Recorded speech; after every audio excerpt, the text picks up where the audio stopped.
Hey, yo, it's me, Pops Fan Marmalade, and you're watching the Comics-Related Madness Network. Huh? So come get some. CromCon. CromCon. Hey, we want to shout out to our sponsors, Daytona Beach Comic Con. If you are a fan of comic books, if you're a fan of comic book conventions, and if you like meeting comic book creators and getting comics and comic-related stuff, then you need to make your plans to attend Daytona Beach Comic Con. This year's show is September 9th and 10th. Silverline will be there, so you should make your plans to be there too. We'll see you there. If you like comics and find yourself in the Orlando, Florida area, doesn't everyone come to Orlando at some point in time to see the House of Mouse? But when you're here, you need to make it a point to visit Coliseum of Comics, especially the one on East Colonial Drive. They carry Silverline comics, even a limited edition Coliseum of Comics version of our comics. So, when you go, be sure to ask for Silverline Comics and tell them we sent you. OCD stands for Orlando Collector Deviants. OCD, Steve and Trish, they're a family of geeks who promote geek things, particularly those around the Orlando, Florida area. They're big supporters of Silverline, and we think you should be supporters of theirs too. Go give them some love. If you are an independent comic book maker and you need to get your independent comics made, you need to look no further than Kablam Digital Printing. They print our books, and they do a bang-up job. They're not only trusted by Silverline, but many, many independent comic book makers. Head on over to kablam.com and see for yourself just how easy it is to have your comic printed by them. And tell them Silverline sent you. Hi, this is Tim TK, host of That Silverline Show on Tuesday. Join us at 11 p.m. Eastern, 8 p.m. Pacific every Tuesday night as we discuss pop culture and the joys of making comics. Hi, I'm Barb Kilber, co-host of Silverline's Wednesday Wham. Join us each Wednesday night as we discuss comics, literature, movies, and anything else that may catch our attention. I'm Roland Mann, and I host Silverline's Silver Sunday. Join me every Sunday at 8 p.m. Eastern as we make mine Silverline.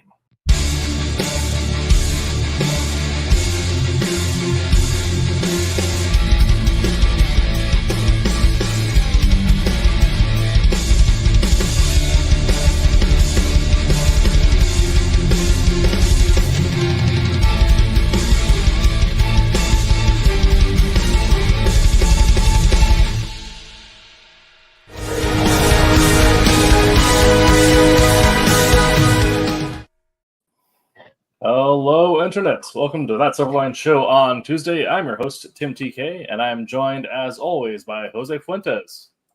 Hello. David Rios. Hello. And a special guest, someone who Roland has described as good beans. Take that how you will. Dan Sehn. How's it going? And today we're going to be talking about Dan's career here, as well as a strange intersection that we both have, and what will probably make Jose even more terrified of the both of us. The intersection of going from the fitness world to the comics world. That is true. Yes. When I first met Jose in person, his first comment to me was, "Jesus, you're big." Okay, hear me out. I see Tim on a screen, so you really can't gauge height and whatnot. And so when I saw, I was like, "Oh, I'm gonna talk smack to Tim." It's like, "Oh," I walked up, I'm like, "Oh." Casually. You're a weightlifter or powerlifter or something, Tim? Powerlifter and boxer. Oh, powerlifter and boxer. Okay. So big back, big wrist. There you go. Yeah. And light on the feet. Light on the feet, yeah. So never could quite get my calves to competition level, but I'm sure that's something you don't have a problem with since you yourself were a pro bodybuilder. Yeah, well, in the drug-free bodybuilding, yes, they drug tested and everything. I was able to turn pro in that. I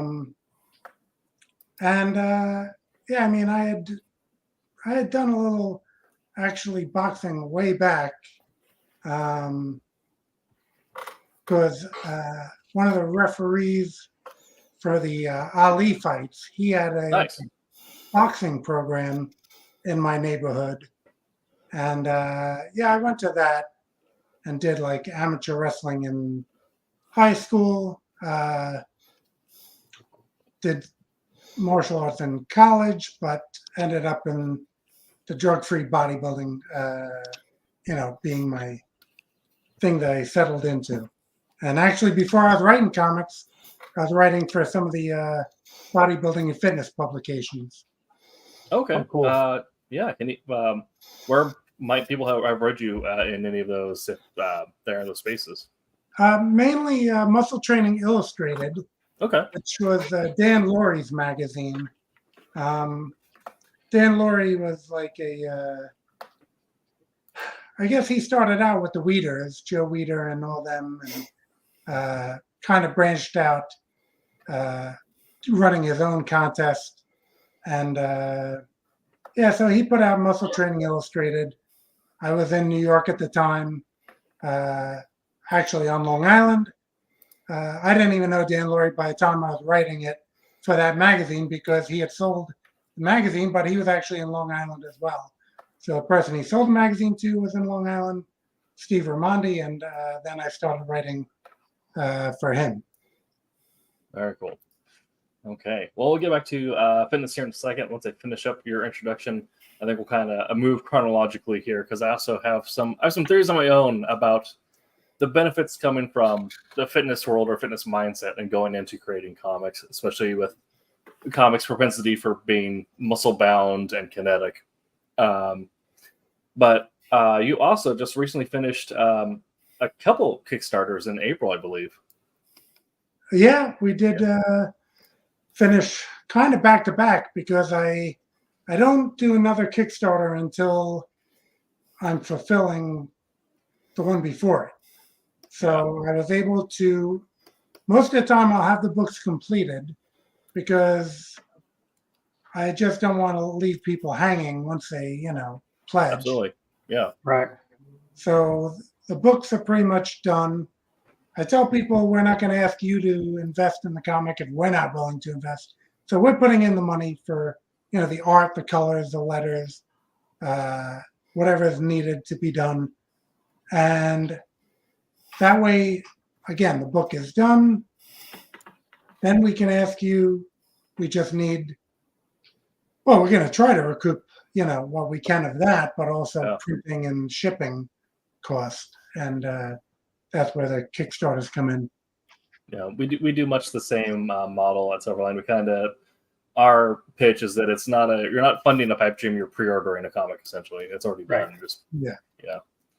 Absolutely. Very cool. And that was two here I see were Big House Blues and the Squad, and then the another one was Thunderzone, which was another 2 titles. Yeah, Thunderzone. Okay, I originally was publishing as Argo Comics. Yes. Okay, and those are all my own characters, my own universe, everything like that.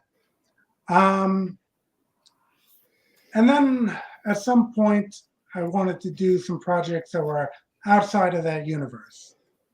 And at the time, I was approached by a couple of publishers who were kind of doing like an indie collective of different creators, but having the characters in one universe.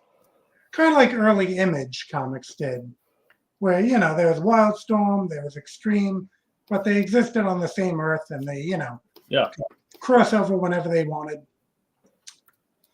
I joined one of those that it kind of failed. I never even published anything with them. They went belly up before that. I went to another one and pretty much the same. I never published with them, but I did like this idea of collaborating, and multiple voices all working together instead of with Argo Comics, me being the main force in trying to publicize everything.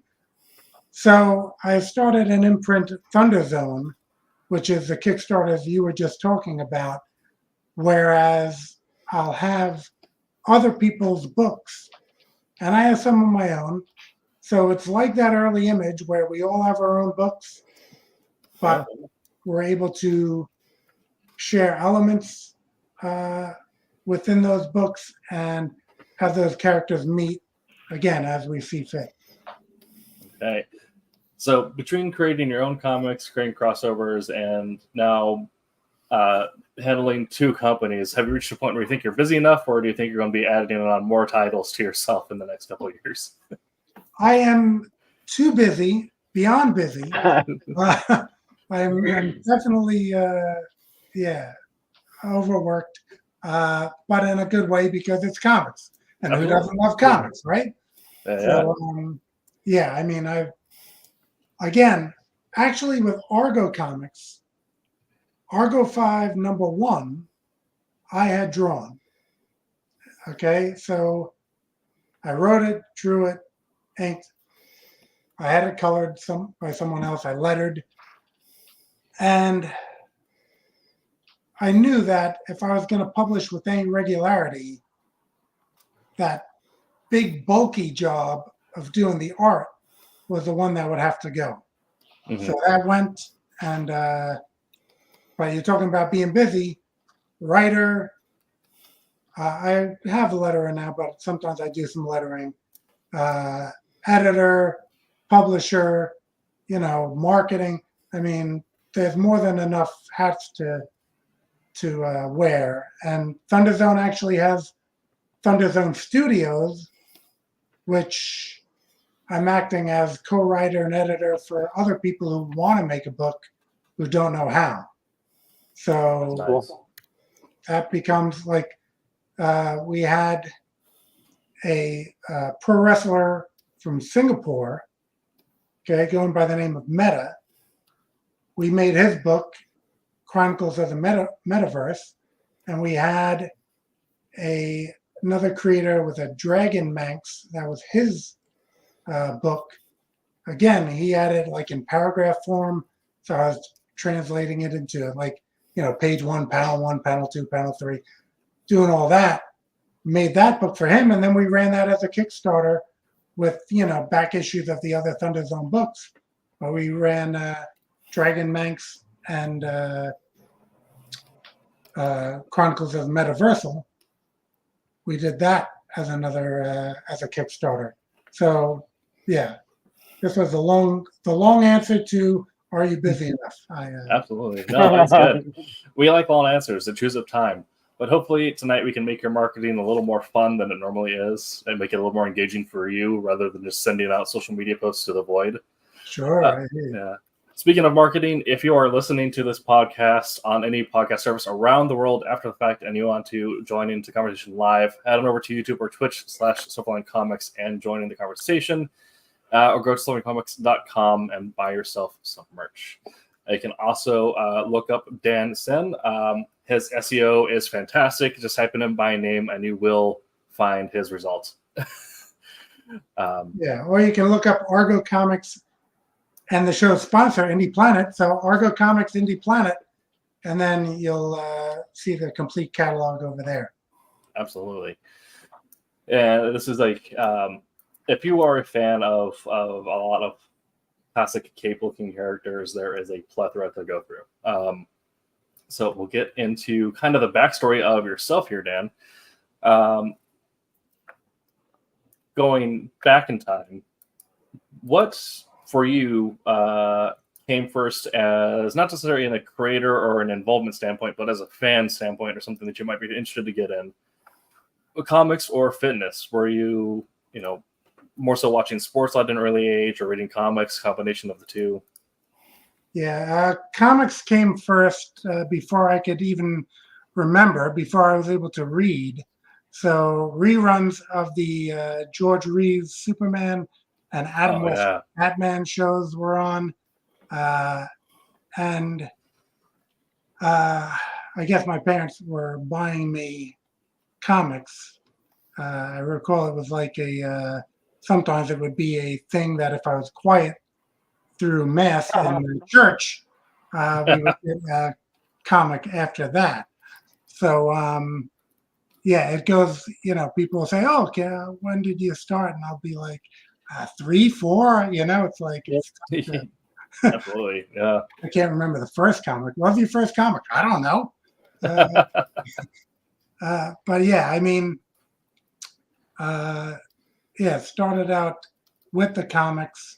And again, the big two, as most of us start out with, because they're the most readily available. Yeah. And fitness came by later on, but as we know, reading superhero comics, they're all perfectly built. Yes. So it kind of gives you that ideal. And I do recall in 1979, Lou Ferrigno was on the cover of a muscle and fitness magazine as the Hulk. So as a comic fan, what's this Hulk? And then you look through it, and it's all people built like the comic books. And that kind of became the transition into bodybuilding or interest in bodybuilding. I mean, very similarly, mine was reading early on X-Force and seeing how they drew Cable. Yep. And seeing like, I gotta get a chest like that. Definitely. So I find that, I don't know if it's we had the same experience when you were a pro in the zone, but when I was in powerlifting, I found that there was a strong cross-section of people who really enjoyed comics, D&D, nerd stuff, as well as the powerlifting stuff. There wasn't necessarily like the classic jock nerd division you get in a lot of high school dramas. It was, you'd be doing squats across from somebody and they're talking about how they're leveling up their leg stats. Yeah, I did do D&D a little bit, I guess in junior high or so. I still have the original printing of Deities and Demigods. Nice. Which was, handbook used. And That's awesome. talking about indie comics, Bill Willingham started out at TSR and brought in one of my favorite indie comics, Elementals, from doing that art. Oh yeah, definitely love Elementals. There you go. And until they, as we discussed before, until they started getting into their Elementals textbooks and stuff, or when they rebranded a lot of that stuff. Right, got a little crazy. After Bill Willingham basically kind of turned it over to and left Comico. So yeah, I think at one point Mike Leake started drawing the book, and he was great. And actually, I had met them at conventions at that point, and have a pinup from Willingham of one of the Argo 5 characters. And the same with Leake, Mike Leake. And actually, when you mentioned Cable and Extreme, I was fortunate enough to get a few Rob Liefeld pinups as well. Nice. So, usually I'll go after my favorite artist. Yeah. From, especially when I was more heavily in the convention scene. Sure. And or through online commissions like Silverline's Cat and Mouse, the original series. Mitch Bird was a favorite of mine. Yeah. And I was actually able to, Roland has a ton of Mitch Bird work. I never met Mitch Bird, but I was able to get a pinup from him as well. So, you know how it is. We all have our favorite artist, and if you're lucky enough to get a commission from them, and especially if they'll say that you can use it as a cover or pinup, that really makes the publishing rewarding. Definitely. So, you kind of mentioned how you are sort of deeply into the comic scene as well, having multiple favorite artists and seeking out commissions and art specifically from them. You mentioned you were deeply in the convention scene at one point. What has the convention scene looked like for you? Did you go primarily as a fan, as a creator? Did you start as a fan and then become a creator, staying in the convention scene? Yeah, initially I was going as a fan. I'm trying to think, but again, maybe like by 7th even in grade school, I was making my own characters, but I wasn't really getting commissions of those characters. But yeah, I guess by around 2000 or so, I guess I was starting to get like convention drawings of these characters that I was creating. And then eventually, 2006 put out a couple pinup books just to have the characters and their names published. And at that point, started getting tables at conventions. So I did, for a number of years doing conventions. I mean, being in Long Island, New York City Comic Con, when they first started up, I started getting a table there throughout a number of years. Later on, I had artist Bill Mouse, who created Nira X, part of the Zen Intergalactic Ninja book. Oh, yeah. Okay, so he was doing my Sorority of Power comic and some other one-shots and stuff I was doing. So he was kind of like an artist working. I would have him at the table. He'd be handling more of the convention sketches and everything like that. And I had our line of Argo comics at the table as well. So that's predated Thunderzone. Nice. Okay. So you kind of mentioned there having some one-shots as well, having your ongoing Argo line. When you first started off in the space, then did you have an idea of what your grand epic, your big line would be? Or were you like myself and several other creators where we have 20,000 ideas and you need to get them out and do a bunch of different short stories and one-offs? Yeah, with Argo Comics, it started out just as my own. So I didn't have any creators really co-creating, even the visuals, because again, I was an artist myself. I would have all these concept sketches of the characters and their costumes and powers and everything like that.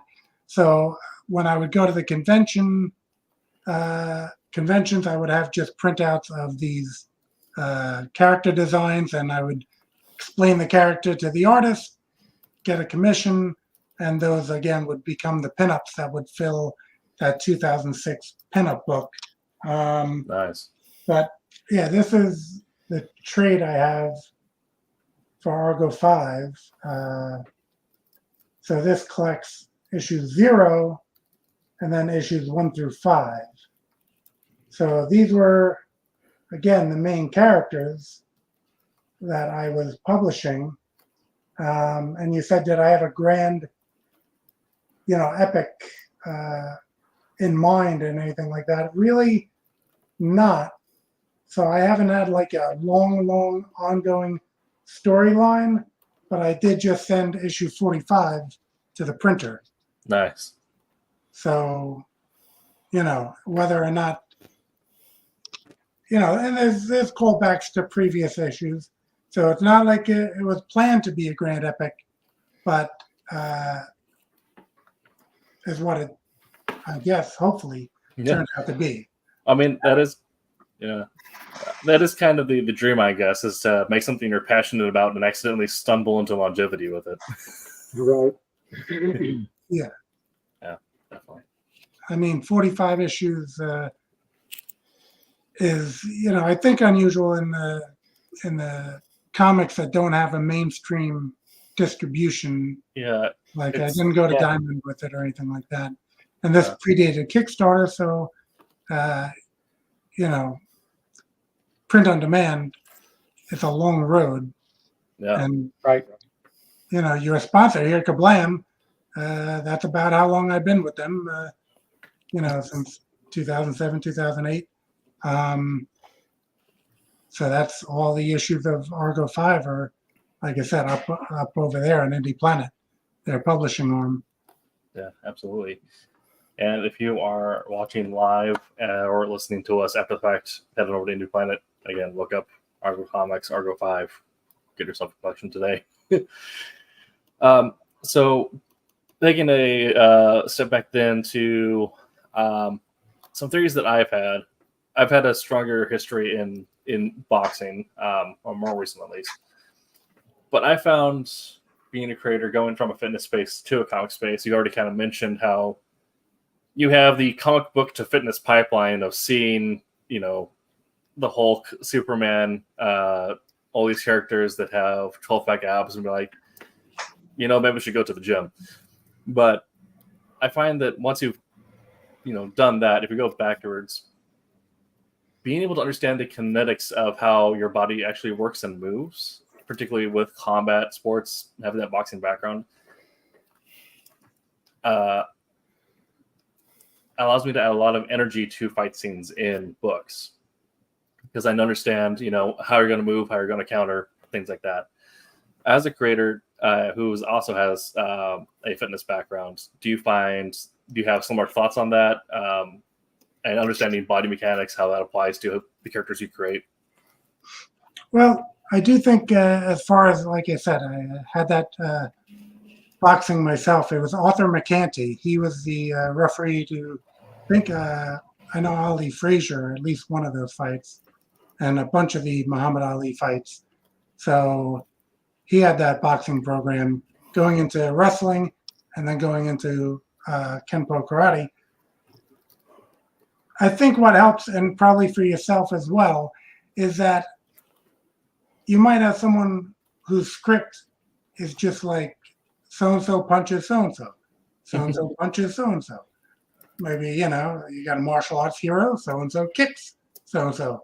Whereas that knowledge of biomechanics or fighting does enable you to perhaps choreograph something that is a little beyond so-and-so punches so-and-so. As far as, I also have a degree in exercise science. Yeah. So in studying anatomy, physiology, kinesiology, you do tend to look at the art in a different way, but I don't think you have to be, like I said, I love the early image. They may not strive towards perfect anatomical structure. They may stretch things and, go a few extra deltoids or something on their shoulder. Yeah. And I think, there's artistic license. So, but I do think it helps sometimes if you're seeing something that's totally off, and then you say, it's, really you can't, this guy's rectus femoris is just out of whack. You gotta, we just gotta, I try not to get in the artist way too much, but again, just something if it's glaring, very few and far between, because again, I'm going to choose an artist whose samples I really am stoked about, and they're really not going to be at a level that they're going to really need anything from me. But yeah, I do think that being an artist and being in that fitness world does perhaps help you in laying out a good panel and a good composition for a page, whereas someone who's, again, not familiar with any of that, some things might be off. And sometimes the artist can just make up for that because it is a collaboration, and the artist, brings what he has to the table, and maybe he has the strengths if the writer is lacking. Definitely. I guess then I'll take something that you posed there and bounce it up to our artists, Jose and David. When you see a script and it goes into more detail about the types of physicality you're seeing in a scene, is that something you guys appreciate or really think about? What's kind of your reaction? We see a description that says so-and-so punches so-and-so versus, so-and-so hits so-and-so with a left hook to the jaw. I like it better if it's more descriptive. I mean, to me, that just makes more sense because, yeah, I mean, as an artist, if we're penciling something in, you know what I mean? It's like, oh, this guy punches this guy. Okay, well, you know what I mean? If you want a specific punch, say someone like, you want to draw somebody like Hadouken somebody, you know what I mean? You're gonna describe that and say, hey, yeah, this person's going to Hadouken somebody. You know what that is. If you play video games, you know that that's it's ginormous spinning uppercut. You know what I mean? So I prefer it to be a little more descriptive. You know what I mean? Like even when I'm describing stuff, or if you're specifically having a character practice a specific type of like fighting style or martial arts. You know what I mean? This particular martial arts is going to have a different style of fight than this other one. You know what I mean? Judo is a different fighting style than like I don't even know kung fu. You know what I mean? It's just I don't know. Those descriptors will help to decide which way you pose the body. I feel. Well, with me, it's typically already on the page, so is the coloring part of it it's already there. So I just kind of take my keys off of, if it's a really defined, I start playing with light sources, maybe emphasize a little more of the, the ripples in the arms and stuff like that to kind of bring those out a little bit. Or in cases like Jose was mentioning with the Hadoukens and all that stuff, then you really get stuff where you can play around with the lights, and make casts, where the lights are reflecting on the muscles and stuff like that. So most of the stuff, like I said, though, by the time it gets to me, it's already out there on the page. So the penciler and inkers already had their way with it. So. This is also another weird intersection that I guess will be kind of open table for responses on this one. But we've discussed in several of our art episodes the importance of drawing from reference. And even if you're not, drawing something one-to-one, just having the body pose up next to you or having the anatomy up can help. So it may not have been a picture of Dan, but have you guys looked at like pictures of bodybuilders to get like an idea of what muscle definition looks like when you're drawing something? Absolutely. I have an entire folder on my computer of physical reference from like real skinny, like kind of nerdy looking skinny dudes to like full on like big bodybuilders, with no neck. I always used to look at reference. Like I like to, some of the artists that would, either draw themselves or whatever. Like the Luis Royo, the Julie Bell, stuff like that. I really used to pay attention to, the way that they drew the characters, painted the characters, lit the characters up, and all that stuff. And I always thought it was interesting that they were so much into it that they would bring that forward and use themselves as reference models and all that. Yeah. So I would pay attention to that, not necessarily doing the penciling, but just on the artwork form on that. It was always pretty interesting to me. Well, even looking at stage lighting, we can't help like an idea of like how shadows fall and things like that. Yeah. So I guess then, Dan, did you ever have a moment where like you got a quick bicep pump, looked at your arm like, oh, it does that, and draw that? You said you have history also drawing comics, or have you always used external reference, or have you looked at yourself? At some of the competitions, in between, there's a prejudging in the afternoon, and there's an evening show. So the prejudging is that you're standing up with the other competitors. They're comparing you in the mandatory poses. So it's like, frontal bicep, front lat spread. They're comparing everyone. They're making most of the decisions on where everyone's going to place. In the evening show, you have a posing routine to music. So in between that time, there was a couple times where I said, let me build up some artistic reference because I'm, I starved myself. I'm in, Dehydrated. Yeah. Let me, make some artistic reference. But yeah, for the most part, trying to think, because again, I moved into mostly writing, and there's been a few times where I've sent things to an artist where I had a particular pose in mind, but for the most part, probably didn't get much of that. Didn't get utilized. I have to probably dig it up and send it to an artist if I have an idea that's going to fit any of that. But there were like reference books where they had people photographed in a whole bunch of different positions. Yeah. Before the internet, again, this was a big thing for artists, that they had these books and they had just, like someone in a pose, and just they would turn the camera a little bit so you'd get it in the angle that you wanted it. But I remember there's a book of 1,000 faces, I think it's something like that, and it was all it was just like one page with one person's head doing this, and then the next row is coming back like a little more angled. Yeah. I remember that's an actual book. Yeah, and I remember though when I was going to the conventions with my art portfolio, the George Bridgman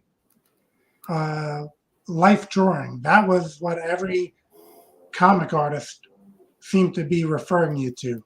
George Bridgman's life drawing, or drawing anatomy.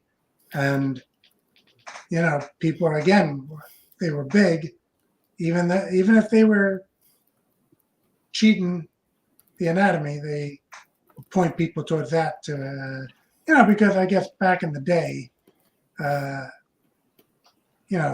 Sal Buscema, John Buscema, all those artists were a little less stylized and a little more just like, let's get everything right. So, Correct. So you had mentioned that you had started in comics at an early age and were creating up ideas for your characters very young. So then when you made that transition into pro fitness, were you already working in comics or trying to get your comics published, or what was that timeline like for you? I was competing, and let's see, because did my first competition, I just snuck into the teenage division at 19, and then did the first show, and then competed pretty much each year, and at some point, I kept putting the comics on the back burner. I had my characters I was developing, started getting those convention sketches, but I had put off publishing because you really, when you're doing those competitions, there can be nothing else. Mm-hmm. The amount of training, the food preparation, you have to eat certain things, certain times, making it to the gym. So I had to take a break from that if I was going to start the publishing. Started the publishing, went back to the competition, went back and forth a few times. Sure. But I was pretty much in that little break the first time in getting the comics. I kind of got into a groove where even during the competitions, I would still be able to slowly get something done, maybe not publish as vigorously, but still get something done. And I guess I was getting both done for a while. Turned pro in the drug-free bodybuilding, and pretty much went into the World Championships and said, okay, I've done about everything that I'm going to do, and went back to just really aggressively publishing. And by then Kickstarter came around. And again, just like the bodybuilding, the comics is kind of a thing where it's, pretty consuming. So I don't think you can successfully do both at the same time. So I just, concentrated a bit more at the bodybuilding at certain points, but now just the publishing. Sure, definitely. I guess the moral of our story here is for any younger readers who are looking, or listeners who are looking to get into comic creation, there's no reason why you shouldn't also pick up a barbell at the same time. Sure. Yeah. It's incompatible, though, because sitting at that drawing table, it's very comforting to be eating like a sleeve of Oreos. Oh, yeah. And, just getting the work done. I don't want to, get up and go out and cook, so that is a sedentary thing.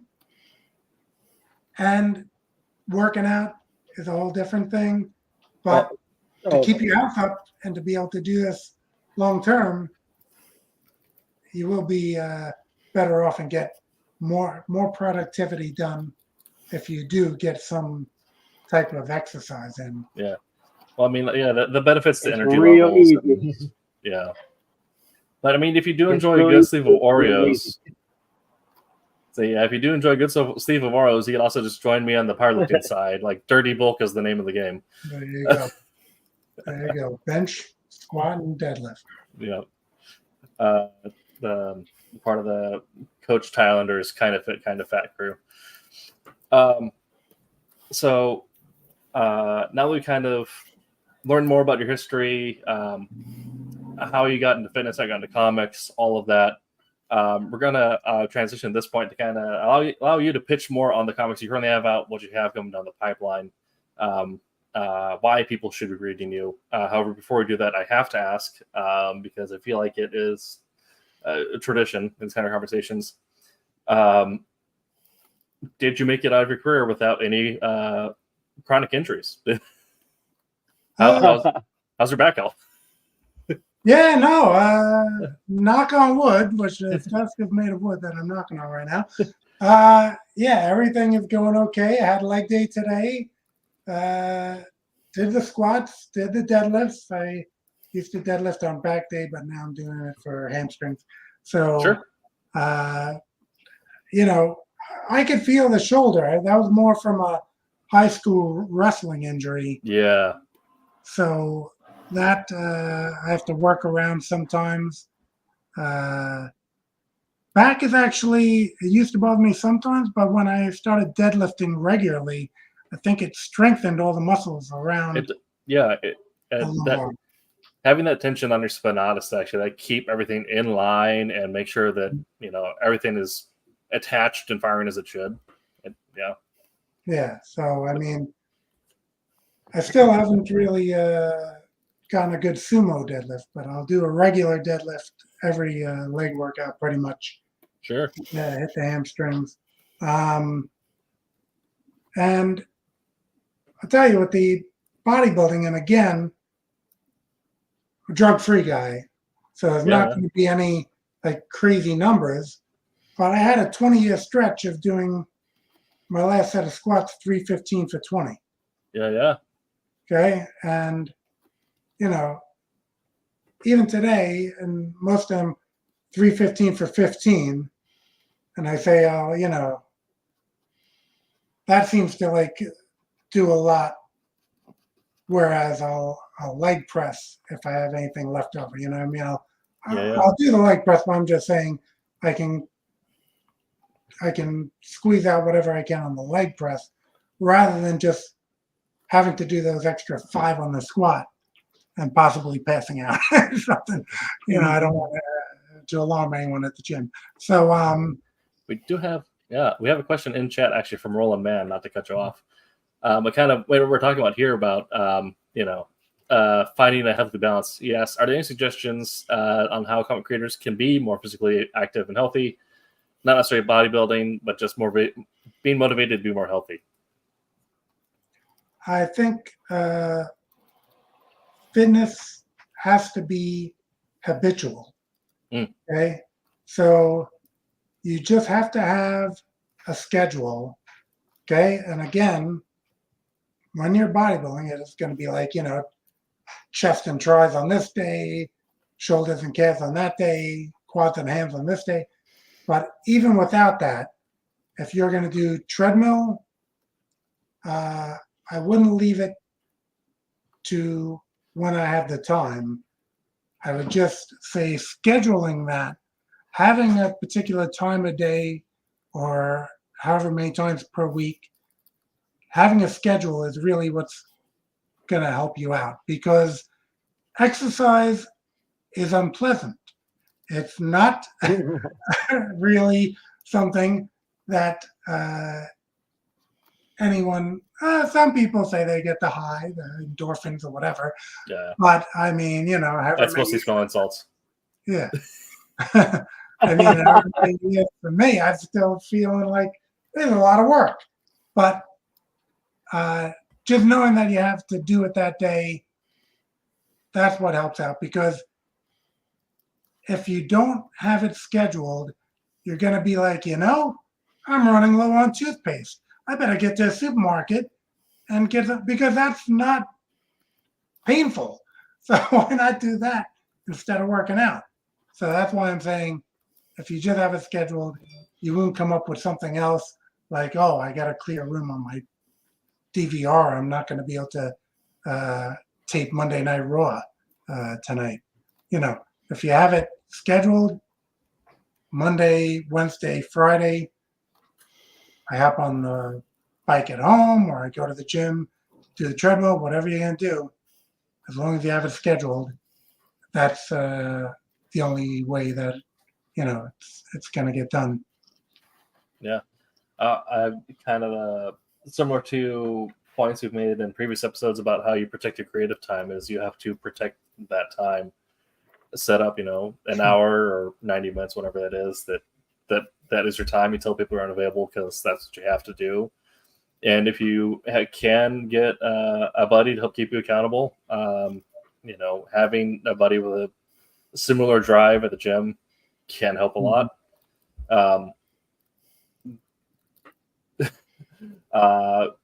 We have stories of, if you go into the gym and you're running like it's the full team, so you're running 5 deep, but you're going to be on bench for 4 hours, but you're going to enjoy it.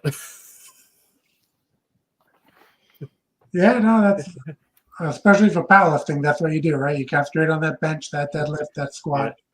Yeah. But, at least bodybuilding, you get a little variety going. Yeah, you're supposed to hit those. Yeah, having a buddy, having a coach, someone to help keep you accountable. That when you have the time to protect it, you're sharing it with someone, so you can both check in ahead of time. Like, hey, I'm ready to go. You're ready to go. That helps quite a bit. I found as well. Jose, David, how are your fitness routines before you get into Dan's pitch? No, I'm sleeping, Tim. Stop waking me up. No, it's same here. It's pretty horrible. Okay. The pretty much transferring from job 1 to this job 2 is, it's hard. But again, excuses. Definitely excuses. I used to have points where I'd go into the gym and I'd pretty much spend 3-4 hours in the gym just daily. Yeah, and it right. just I try to spend a couple of times a day, or not a day, I'm sorry, a couple times a week in the pool. And we have a pool, so. Yeah. But great, good for joints. but that's unfortunately the gym stuff's been a while. All right.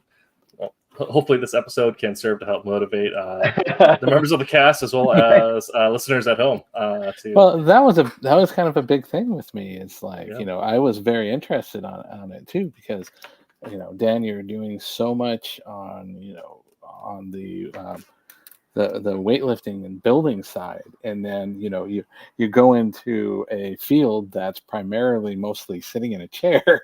So there's a lot of motivation.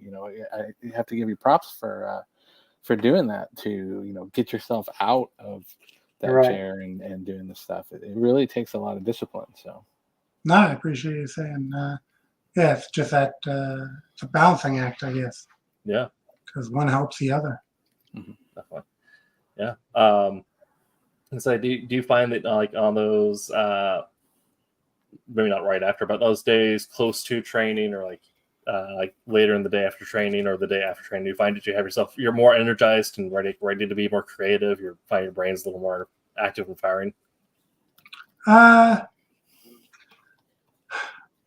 Well, yeah, I'd say so. I mean, a lot of times I'll have a number of projects in the works. So, before the gym, just back and forth with, like I said, artists and clients now, as I said, with Thunderzone Studios, clients who I'm making their book. So, I'm doing a lot of like back and forth with them prior to the gym.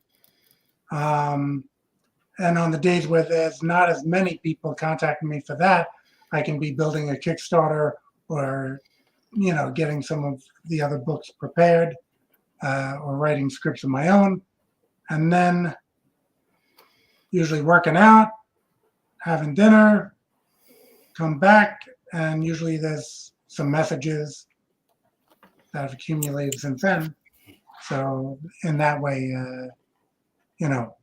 it's, again, like it or not, I'm going to have the energy. But usually, the workout wakes you up a little bit and everything. Yeah. So able to get back to everybody and be creative again.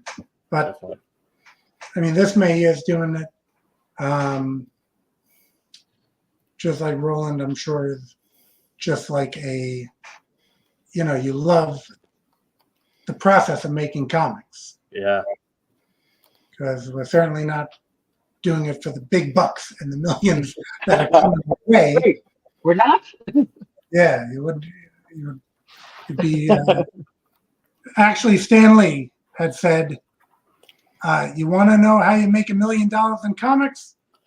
Start with 2 million. Yeah. You're right. But it's its own reward in that when that issue is completed and you get it in people's hands, you hear some feedback, you get it in your own hands, it's, very satisfying. Definitely. Have you ever had one of those moments where you're mid-set and your subconscious is going, or maybe not necessarily like thinking so much at the moment, you're just kind of focusing on your breathing, and then all of a sudden that idea snaps in your head, you're like, shoot, I gotta take a note down. Something for a comic, or like a character development happens, something like you get like a plot point in your head. I'm one of the few without a headset at the gym. Okay. Yeah. Because I go back to the day, unless you had a Walkman, you're not going to have anything. And I got used to the gym was a social place at that point. Yeah. Before everyone put in the headsets and went, into their own world. So yeah, I maybe not during a set. I've had it in between sets, and again, not keeping my phone with me.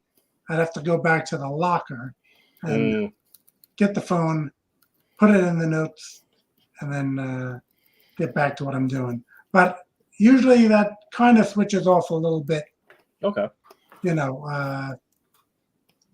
might be more of like a characteristic that someone is displaying that you say, that's a good characteristic for me to represent on someone in a comic. Yeah. Definitely. Okay. Well, now we've taken about 50 some odd minutes to get to know you. Let's get into the comics you have out. So you kind of mentioned that you have Argo 5 is your big mainline title at issue 45, looking at the future. Give us a rundown on that. What do you think is, what do you like about it the most? What do you think readers like about it the most? What the overall premise is? What people can expect to get out of it? Well, I think I take it in a direction more towards some books that are like no longer around. Like I had mentioned how much I enjoyed the Elementals, and I did enjoy that Justice League International run with Justice League Europe. So there's a peppering of that type of flavor, and I like Love and Rockets, which is kind of like a bit outside of the superhero realm. So I try to like give it its own flavor, and beyond that, I try to keep it in the forefront of my mind that I cannot do what the big two are doing. If you're going to do what they're doing, or an homage to what they're doing, people already know the Avengers. They already like the Avengers, and the Avengers are already available to them. So doing a book in the style of the Avengers is not a way to go for an indie publisher. So yeah, I always try to come up with something, a twist that's going to take it outside of, hopefully, things that haven't been really overdone, touched upon so much in the course of superhero comics. So yeah, Argo 5, again, while I have those elements of kind of like those books I brought up, I'm always looking to have a twist in there, make it something that is giving the readers a unique experience. Cool. Okay. And talk about some of your other items that might fall into the one-shot category, or aren't necessarily Argo 5, but are books that you've worked on that other readers can also pick up through Indie Planet. Well, Sorority of Power was the next ongoing series. That, I think, 15 or 16 issues. I'm going to do a trade collection and put that on Kickstarter, the first 6 issues or so. And issue 16 I never released, so I'll probably fold that into that campaign. And Sorority of Power is basically like 3 sorority sisters and then 3 pledges who are trying to make it into the sorority, and it's a sorority for superheroines. So it's Super Gamma Mega, the sorority for superheroines. So basically you have the adventures where the 3 pledges are trying to impress the 3 sisters that are already in the sorority and become superheroes upon graduating. And then there was a bunch of whole one-shots of different superhero teams I had. Team North America, Death Squad, Havoc Patrol, the Paladins. So these are all, for some reason, I think I tend to like the team books. These are all pretty much team books because growing up, if you had a limited budget and you couldn't buy Superman, Batman, Flash, Green Lantern, you could buy Justice League and you'd have them all together. Yeah. And you'd see the more interesting to have a character interaction. So I always liked the team books, and in Argo Comics, it's mostly team books. But when I got into Thunderzone and publishing other people's work, I had decided to do some single characters, and the first of which I had revived public domain character Nature Boy. And I had brought him back as Nature Man. So partly because time had passed, and partly because I didn't think Nature Boy would make it without everyone immediately going, "Woo!" and going to that Ric Yeah. you know, That's Ric fair. Flair had stolen that by then. And I think, so I went into Nature Man, and is created by Jerry Siegel, Superman co-creator, and John Buscema. They had created Nature Boy, who had like 4 issues. And it was a really interesting character with like kind of like a pantheon of characters who gave him his powers. They weren't real. It wasn't like Shazam where they were real gods. They had like Gusto, King Gusto of the Winds, and just like, this made up pantheon. Queen Fiora, who gave him fire powers. So I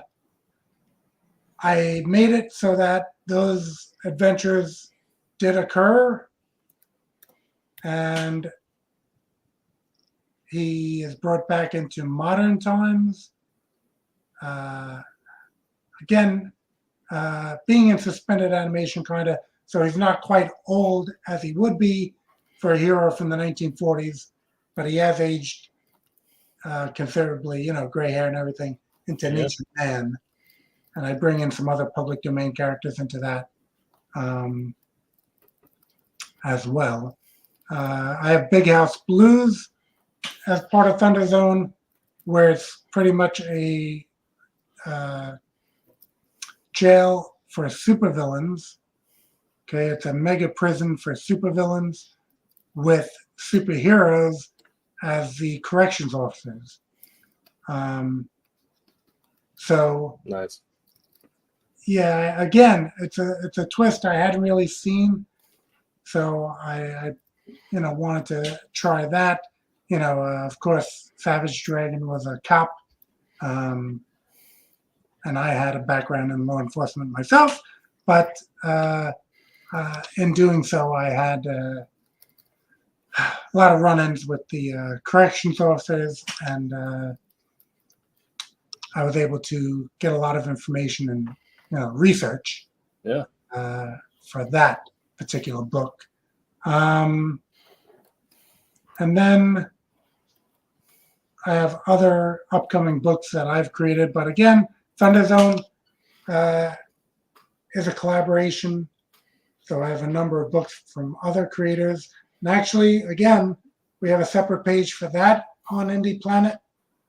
So Thunderzone, Indie Planet, that web search will take you to the Thunderzone page on Indie Planet.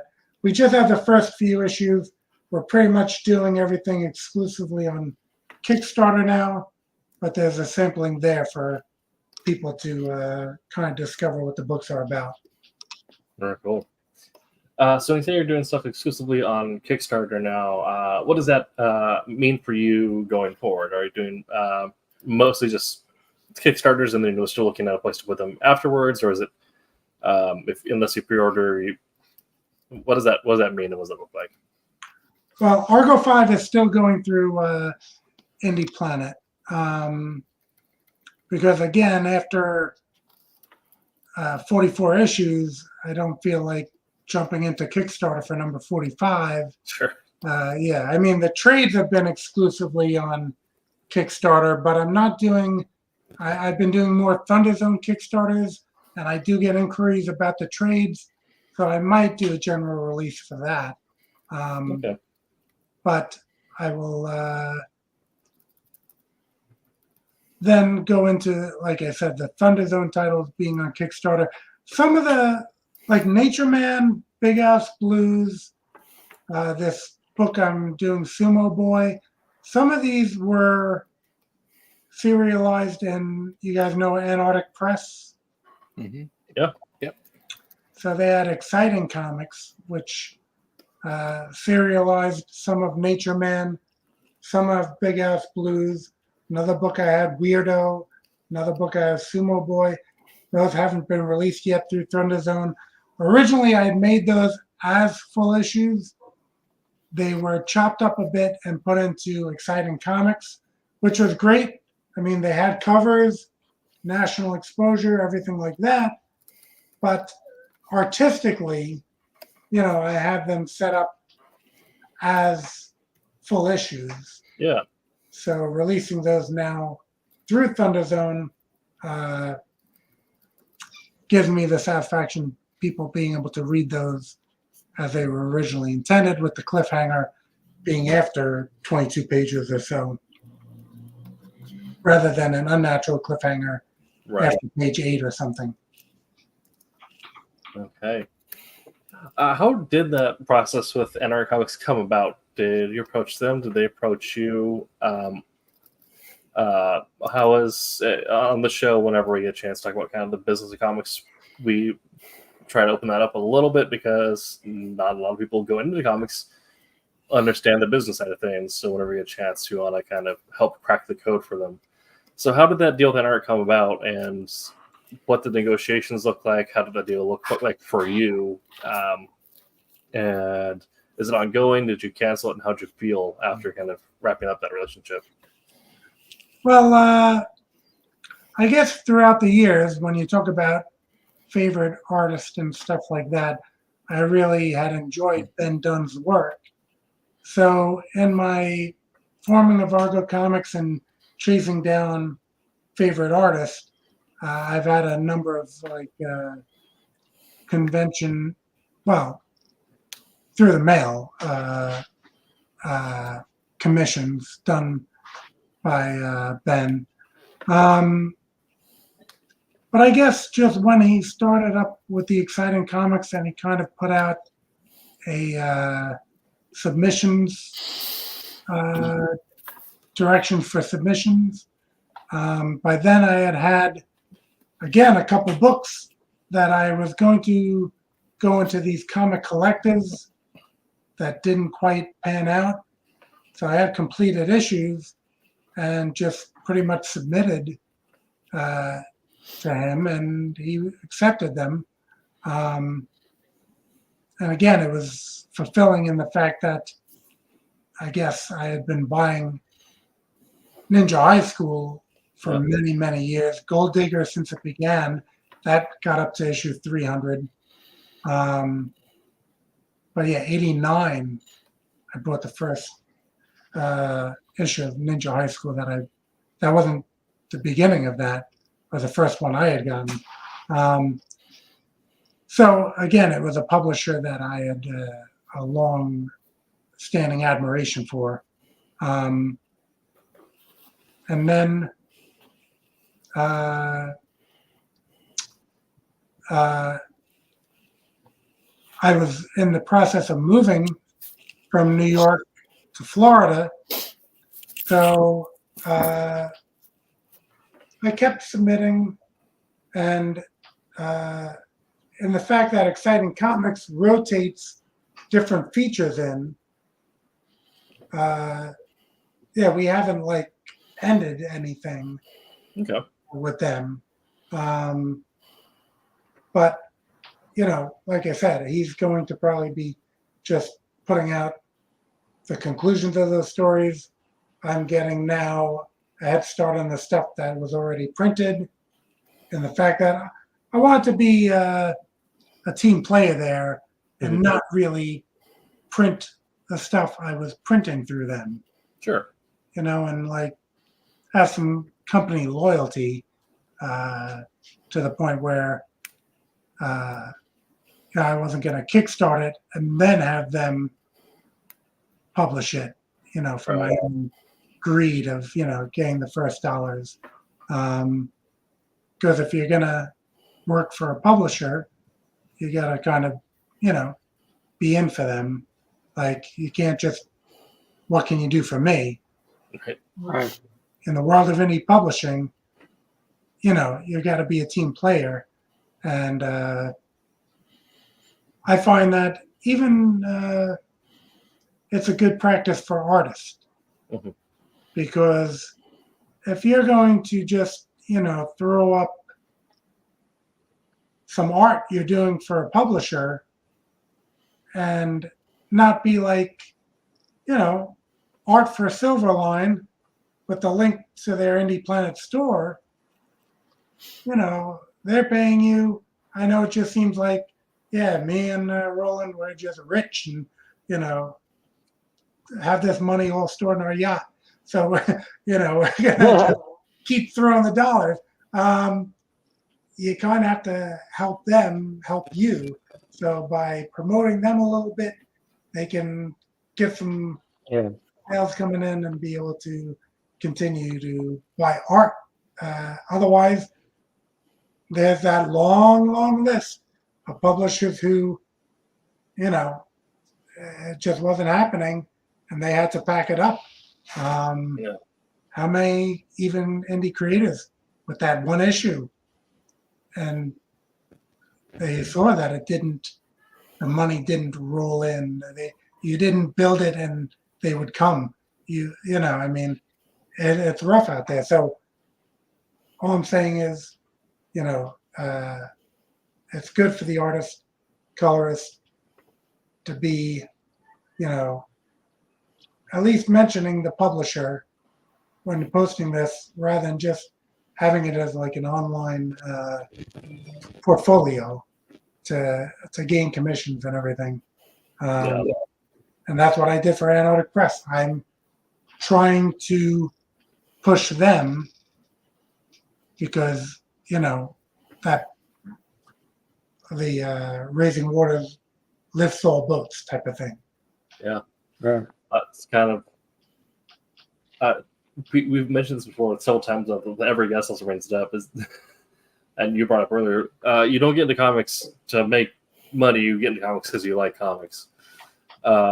It's very rare for a small publisher to be operating any sort of press at anything, you know, less than a gigantic loss. So you know that your publisher is probably out there. If they're getting any sort of sales, your publisher's out there fighting tooth and nail for your promotion. So it, you know, giving back in whatever you can also helps sell your book. Yeah, I mean, unfortunately, if they're published in Marvel and DC, there's no shortage of, you know, singing that to the heavens. Oh, you know, look, my work is in Black Panther number 47. Look, everybody, I'm in Marvel. They're going to need your help too. Yeah. You should press for them. But that indie guy, he needs it a whole lot more. Right. You know, you're just like some indie work I've done. You know, it's like he's the one that needs you to be like, you know, the work I've done, you know, for Silverline. You know, sometimes I just see it's in the comments. That's where people are like, what book is this? You know, and they're like, oh, it's, you know, blah, blah, blah, blah, blah. You know, it's like, put it in the initial post. Yeah. Create your post, share with that. I always try to, if I'm linking back to my alert, link it through the publisher's page, their store page. So if someone, you know, wants to go somewhere else, they can just pick up and find another or artist they like. So at this time, I'll open up the floor here, kind of dominating the conversation, but I felt like there was a lot of questions that I had for Dan specifically, both being kind of writers that also enjoy picking up and putting down heavy things. So Jose and David, do you have any questions or things you want to discuss with the rest of today's time? No, I'm good. You covered a lot. You definitely did. So a lot of the initial questions I had. So yeah. Being a publisher and, you know, like I said, doing all your time at the gym and stuff like that, how do you break up your time, I guess, you know, because one of the biggest problems I have going out and doing any kind of physical anything is that I know I want to get back to my table and draw. You know what I mean? That's what I enjoy doing. That's what I love doing. That's everything that runs through my brain is eat breakfast and get to work. You know what I mean? How much time do you allot yourself to go and obviously, you know, it's different when you're, you know, working towards a competition, but you know what I mean? On any given day, how much time do you allot, you know, to get out there and get physical compared to working publishing stuff? Yeah, it's pretty much, it should be 5 o'clock. Sometimes it becomes 6 o'clock because I'm, you know, trying to get stuff done with the comics. I'm at a point where I'm pretty much going daily, but again, I'm rotating different things in. So, Monday might be back and buys, Tuesday quads and hamstrings, Wednesday chest and tries, Thursday cardio, Friday calves and shoulders, Saturday cardio, Sunday optional cardio. So it's just what I said before, habitual just makes it so that that's that time. I'm going to go at that time. And I'm on a roll sometimes, or I'm trying to go back and forth with revising a script and everything, and I just have to put it off until I get back. But that's again why 5 o'clock most often becomes 6 o'clock, is that I'm getting involved in some comic making thing. But beyond the working out and the comics, I'm a little bit of a sneakerhead, and I can't wear any kicks at home. So I guess it's motivation to get up and get to the gym, because not so much on cardio days. Can't really do that in the Jordans or anything. But Right. I get to have a little fun with that, picking out a pair of sneakers. And actually, I noticed the boxes on your shelf. For me, I looked at those and instantly thought, "Oh, art supplies." yeah, no, I do have art supplies. That's in a separate cabinet here and everything. But yeah, the sneakers, I don't know why I got wrapped up in that, but I somehow did. I caught the fever. And actually, though, like I'm saying, quads and hamstrings, that's not a day for Jordan. You don't want to be like Mike on a big day. Mike didn't have Right. crazy quads or anything. So a lot of times that's Converse. As you know, a lot of powerlifters will hit with the Converse. Today I tried a pair that I had sitting for who knows how long, Rider Wear. I don't know if you ever heard of that one, Tim. Rider Wear was like after Atomics fell out of fashion, Rider Wear became a big thing. They had Kai Green and Big Ramy sponsoring them, and I bought a pair and just never got around to using it, so I broke those out today. And squat and deadlift got the usual numbers, but I don't know if I might prefer the Converse. Yeah, just the flat foot. I don't do this at home. It's second only to lifting barefoot. I can't do the barefoot thing. Yeah, you always have to give the disclaimer on that. It's like you will see sometimes people end up breaking a toe because they're lifting barefoot and the plate gets mishandled.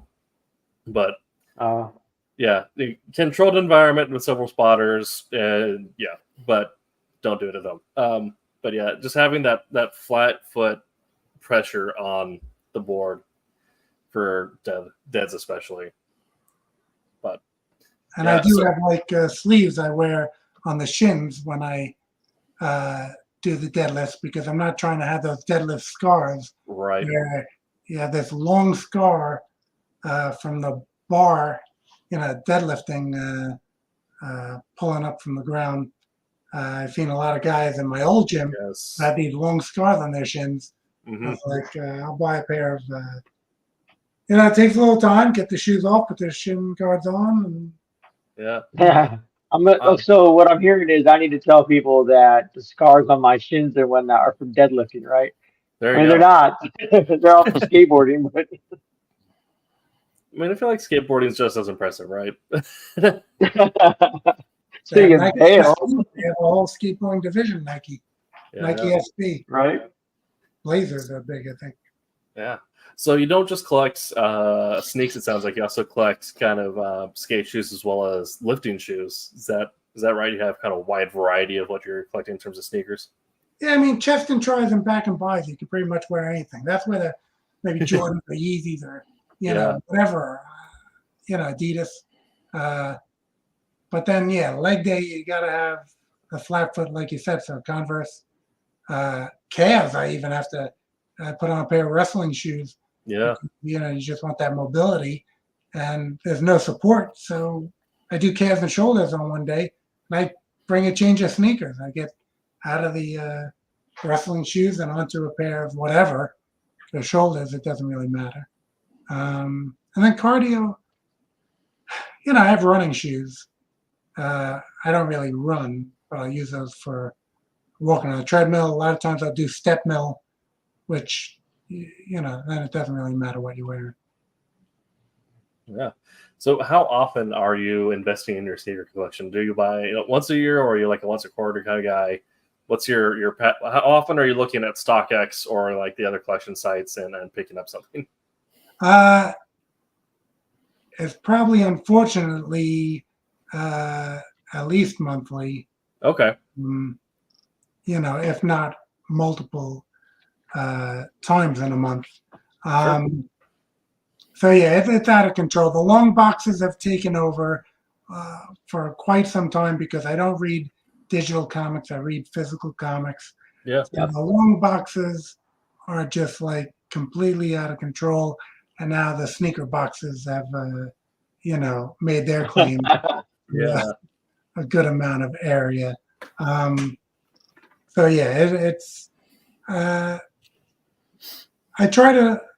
Again, I don't buy to resell. I'm not down for that. Like you mentioned, StockX. A lot of times, I'm not really using that because that's just some guy he bought it. Yeah. There shouldn't be another middleman. The company, Right. to me, not the company you buy for. So there's another markup for me. So I can't really encourage the resellers. If they're going to resell something below retail on like eBay or something, and it's new, unworn with the box, and maybe I'll go there. But yeah. I'm mostly here because I'm cheap, so I'm looking for the below value, lightly worn. yeah, I mean, there's always sneaker sales. Yeah. Nike, Adidas are always running sales.